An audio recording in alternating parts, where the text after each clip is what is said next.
Hello, welcome. Today I will talk about my new paper, Catching Gazelles with a Lasso.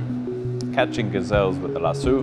Lasso refers to a statistical technique in the machine learning, big data literature, where we try to select which variables among a large set of variables are useful for predicting outcomes. So Lasso is the least absolute selection and shrinkage operator, I believe. So that's the name of the technique.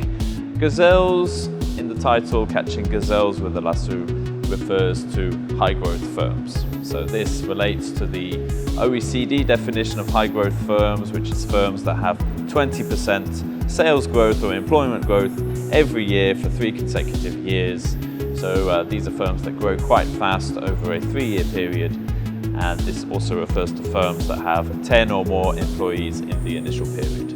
So with this paper, we try to move forward in our understanding of what are the predictors of high growth firms. How can we predict which firms are going to grow fast? This is a research topic that is of interest to many people, to the entrepreneurs themselves, of course, to investors who want to invest in rapid growth firms, also to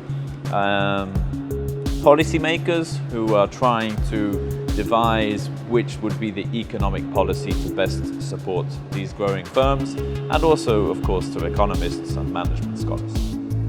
So what we do in this paper is, first of all, we analyze a large data set on Croatian firms.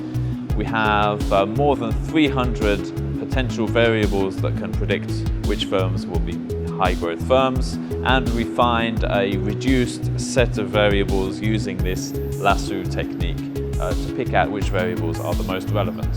And then we repeat the analysis on Slovenian data just to make sure that the variables selected by the algorithm are meaningful and not just random noise coming out from the analysis. So we find several factors are important for predicting high growth firms.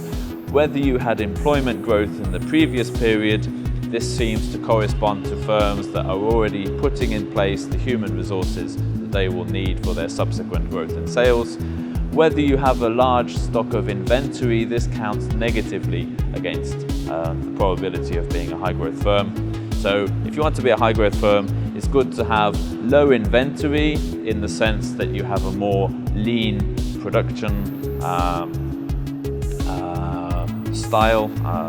You don't focus on inventory, but you do have, instead of inventory, you have stocks in the form of profits. So you have more fungible resources in the forms of high profits, low inventories. You want to be flexible, but also you want to have the slack and the security that comes through profits. Thank you very much.